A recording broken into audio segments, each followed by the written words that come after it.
Hi, everyone. Today is day 31 of 33 of our 33-day Eucharistic consecration. Today, Matthew Kelly talks about the way of virtue. And virtue is nothing more than a good habit. In other words, practicing something that's good. He makes the point that the Christian life isn't just about morality necessarily. It isn't about just getting rid of vice in our life.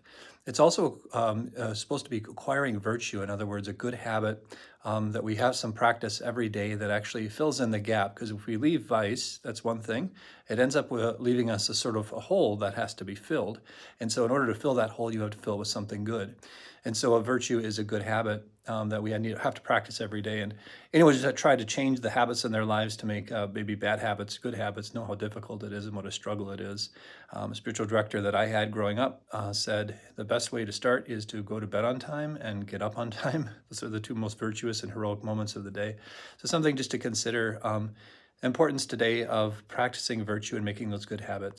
The other thing that's important to remember is that goodness is debated. People decide on oftentimes what goodness is, and goodness, the goodness we should have as Christians and Catholics is supposed to be guided again by the scriptures, by tradition, and by the church, and by the virtues that the church puts forward, which is why Matthew Kelly talks about the cardinal and the theological virtues. So today's that challenge to do through that simple habit or something, getting rid of a vice in our life, maybe in taking a bad habit, and then changing it to good, even if it's something as simple as getting out of bed and on time and maybe going to bed on time.